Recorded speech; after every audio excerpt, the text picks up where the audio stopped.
The family of Riley Strain doesn't have to imagine that awful scenario. They've experienced it. And tonight they have more details and more questions about the death of 22-year-old Missouri college student Riley Strain.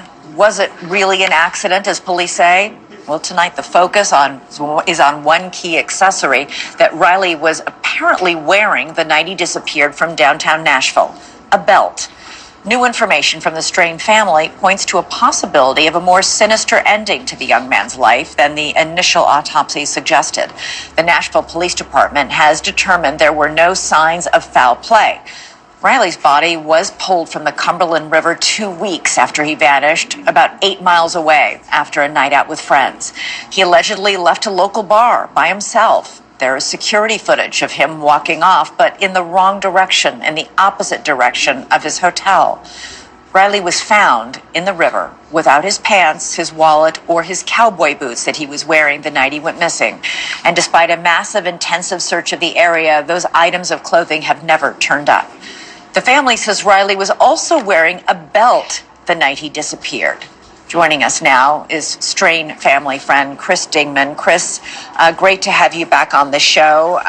It's the first time I've had you on the show since Riley's funeral. I just first want to ask, how are Michelle and Chris and the rest of his family doing?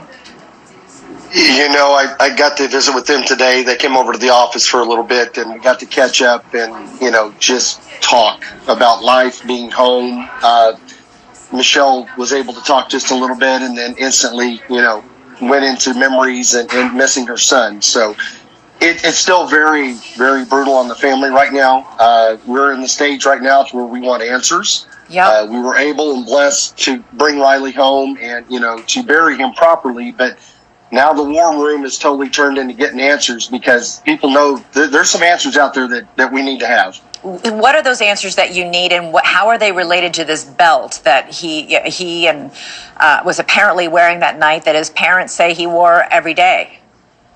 Yeah, there's still some people of interest. We noticed that News Nation actually reached out Friday to the Metro Nashville Police Department following up on the investigation, seeing if there was any new information, and was told abruptly that there was no investigation. They were waiting for toxicology. So unlike more like what we have found this entire time of doing this, trying to find Riley, is we're going to have to find our information via the internet, via TikTok, via incredible reporters like you guys chasing down leads, because I strongly feel that we're not going to get any support from Metro Nashville. Our two strongest leads that we have received has been from the internet, not from the police, stuff that was given to the police. So, and what are those leads? The leads were like right there with the body cam. You know, we had people that had found the debit card shortly following that. Mm-hmm. The couple that actually come forward from listening to a podcast that was in the last video that he was seen by the construction barricade.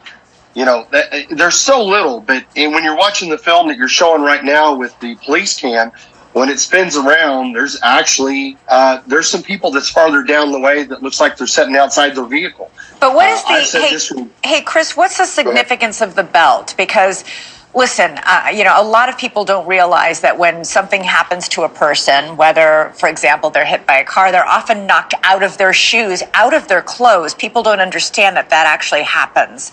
Same thing happens when a person falls into a river. Items of clothing can be ripped off by the current, by the force of the fall.